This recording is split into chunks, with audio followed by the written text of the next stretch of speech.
We are always told that the economy is like a fine piece of clockwork. Everything has to fit perfectly in order, and even one small change can have second or third order consequences that could be devastating. Like that time a small tweak of banking regulations directly led to the biggest economic downturn we have seen since the Great Depression, or that random day a small adjustment in a foreign currency wiped trillions of dollars off the market. These were obviously important disruptions to a delicate system, but at the same time, in just the last 12 months, we have announced sweeping tariffs and then canceled them again, then announced and then canceled them again, announced and then implemented before canceling them again, implemented them again, then raised them, then lowered them, then organized special deals for certain companies and countries, and then canceled those deals, and then took the issue to court, resulting in us potentially having to pay back all of those tariffs.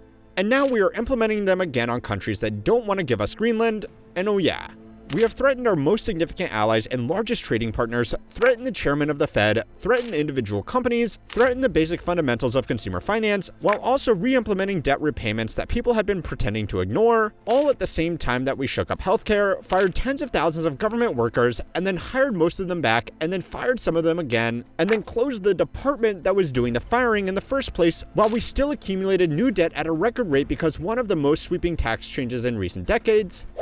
We saw the single longest government shutdown in American history, significantly changed both documented and undocumented immigration in the labor market, and this isn't even to mention the nerdier stuff happening behind the scenes in banking, like the Basel III endgame standstill, which means that banks really don't know how much money they are supposed to have. None of this is even meant to be some kind of partisan attack either. Some of these things, like student loans, eventually needed to be dealt with. But no matter what side of the fence you personally sit on, it should be pretty clear that things are very turbulent right now. If the economy is supposed to run like a fine Swiss watch, then we have been adjusting it with a jackhammer. But yet, it's still going. Over the same time, the economy still grew, unemployment remained relatively low, incomes went up, and the market, which is supposed to hate instability, is hovering around all-time highs. Now, yes, of course, there is a lot of nuance to these metrics and measures that gloss over some real problems. But that's actually exactly the point. There have been plenty of far less compromised economies that have folded under less pressure. With the sheer volume and severity of shakeups that have been hitting us, it does raise the logical question: why hasn't the economy collapsed yet? 25% tariffs on Canada and Mexico and a 10% tariff on China. President Trump now pausing tariffs on both Canada and Mexico. Now there's a threat possibly of 100% tariffs on China. Gold made a decisive comeback. Central banks increased gold's share of reserves by 12 percentage points, pushing it to 28%. Shoppers in the United States are stocking up on imported goods, hoping to save money. 96% of the tariff burden borne by Americans. He's been wrong. That's why I call him too late. He's too late. Okay, so the first thing you are probably thinking is the same thing we have covered extensively on this channel over the last year. AI spending is just making the big numbers look good. Yes, there are real structural issues in the economy, but the mountains of cash that tech companies are spending on AI infrastructure development has done a landlord special and painted over all of those cracks. Things are still rotting away out of sight, but on the surface, everything looks good enough. According to the Bureau of Labor Statistics, our GDP was growing at a rate of 4.3% when annualized in Q3 of 2025. We don't have the figures yet for Q4, but without some kind of major surprise dragging the entire year down, these numbers look really good. But well, yeah. The trillions of dollars going towards data center construction and computer chips are now contributing more to this growth than consumer spending. Not a great sign in the biggest consumer market in the world, but you probably already knew this. What might be surprising though is that according to the BLS themselves, overall investment in the economy actually decreased ever so slightly in the third quarter, bringing down the net growth figure overall. So how is it possible that investment is single-handedly keeping the economy alive while also being practically insignificant in the overall economy? Well, because this is a net figure. AI spending alone would contribute about 2.5%. But that spending is being completely offset by companies slowly selling down their own inventory.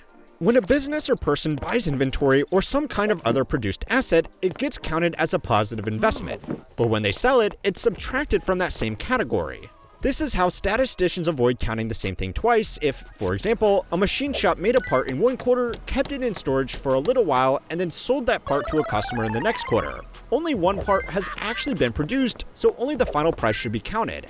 What businesses have overwhelmingly been doing over the last year is selling off stuff they filled their warehouses with before all of the tariff shenanigans really got started. A decline in inventory has almost perfectly offset an increase in spending done by AI. So if that spending suddenly stopped, then things would suddenly look a lot worse than they do right now. However, that's still not the whole story. We will get to consumer spending soon enough. But before that, government spending and our own balance of trade also, almost inexplicably, look really good too. Government spending is up because the net impact of DOGE cuts was effectively negligible, and we are also spending more on the military, so that's simple enough. But trade deserves some special attention because the numbers alone are a bit unintuitive.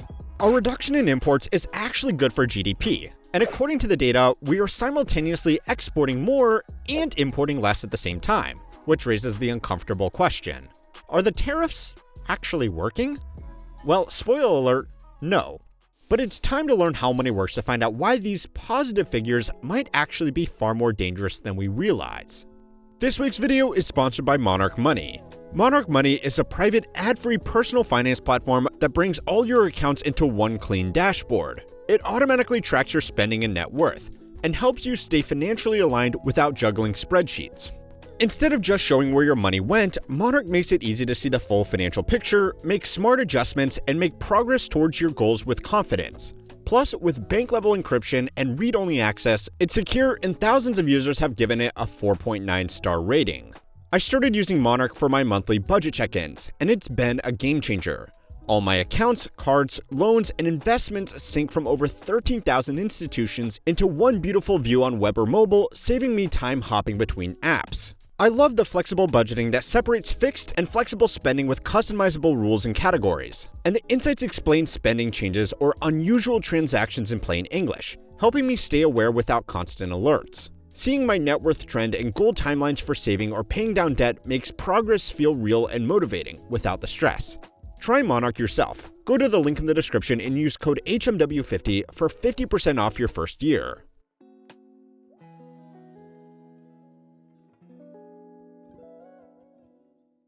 Okay, so yes, we are importing less stuff into America right now because tariffs have disrupted business spending and because those same businesses loaded up on stock at the beginning of the year and are just burning through their supplies.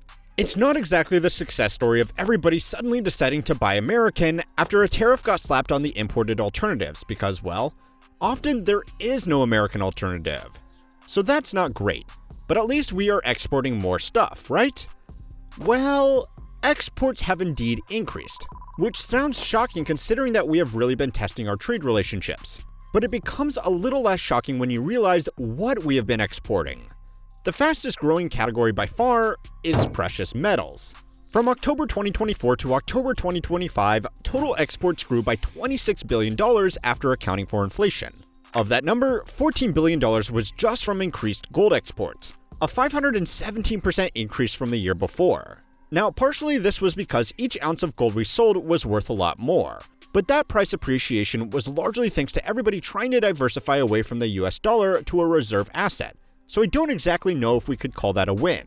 Even adjusting for the price, we have still just exported more gold in total to wealth safe havens like Switzerland and London. On top of this, an additional $4 billion in export growth was from increased silver exports representing year-on-year growth of 2,800%. Meaning that out of a $26 billion increase in exports, $18 billion is just because we are selling more silver and gold, and the remaining $8 billion has largely come from military and energy exports. So yeah, our balance of trade looks good because everybody is too scared to stock up on inventory and we are selling off our precious metals. By the numbers alone, our economy looks healthy. But this is kind of like saying that you have improved your household's financial position because you have been living off your supply of canned beans, and you sold your car, and your kidney. For now, the cash flow looks great, but you can't really keep doing that forever. Now, maybe it's a bit hyperbolic to call this a going out of business sale, but other countries trying to pull fungible stores of wealth out of America as quickly as possible is generally not a great sign. But it gets worse. Strong growth in consumer spending is generally a good sign that things aren't going too badly, because normally people don't spend more money unless they are making more money, or are confident that they can stretch their budgets a little bit more. From the data, we can see that even with all of the funny business going on in these four other categories, consumer spending still makes up a majority of the net contributions towards GDP growth. But there are some other caveats. The first is, well, yep, you guessed it. You are probably sick of hearing me say it by now. But a record amount of that spending is being done by just the wealthiest households, meaning that this growth isn't necessarily a sign that all consumers are feeling confident, and is more of a sign that wealthy people have enjoyed highly appreciated assets.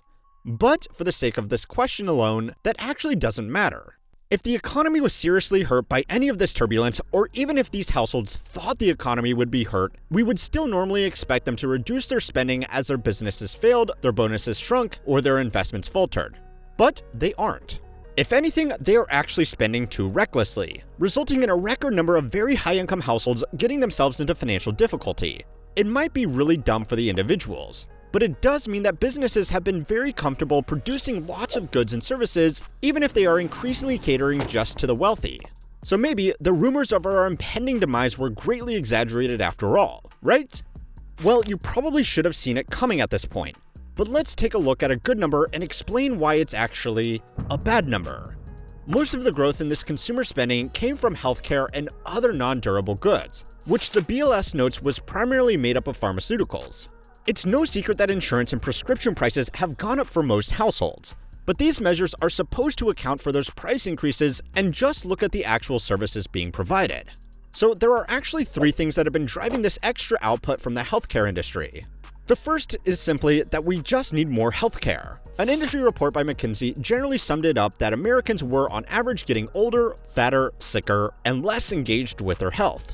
The second factor was the growth in offerings like GLP-1 drugs that have driven a lot of demand for pharmaceuticals.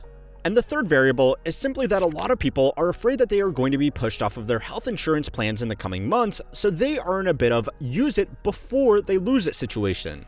On top of all of this is a massive system of bureaucracy and broken incentives that I will actually be making a video on next month, so make sure to subscribe for that. But in the short term, all of this activity has contributed to consumer spending because healthcare and pharmaceuticals are really expensive and really hard to say no to if you actually do need it.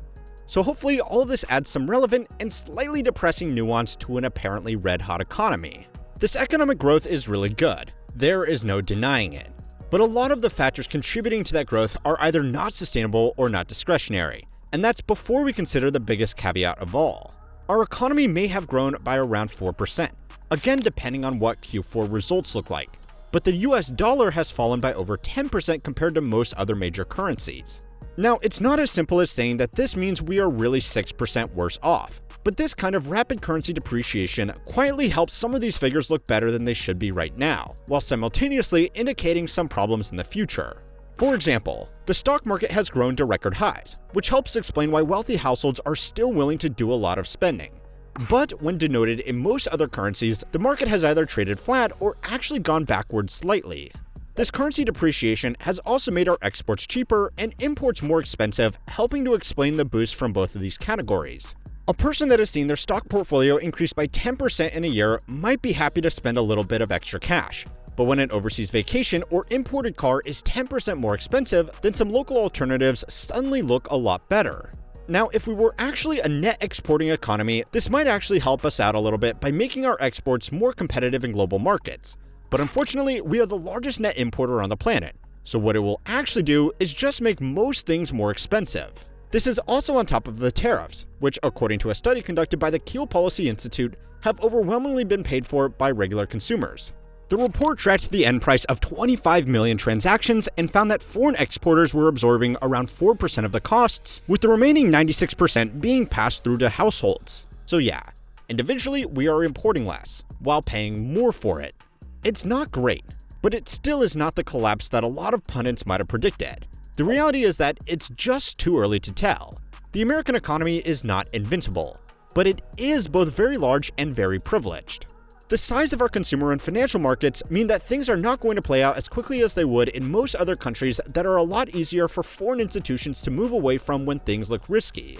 We also have some of the most widespread and entrenched agreements, alliances, partnerships, commitments, engagements, and even just good old understandings with almost every major other economy worth mentioning. These have all been tested, clearly, but no matter how hard we try, they won't fall apart overnight. Now, in the short term, that's good, because it means we have time to see things going wrong. But it also means that things will take a lot longer to get back if other countries, investors, and customers start trying to work around us rather than with us. Now, it certainly doesn't help that a lot of these decisions are being made by people who won't be around to see the consequences of them. But go and watch this video next to find out how the boomers are slowly losing their long-held grip on power, and don't forget to like and subscribe to keep on learning how money works.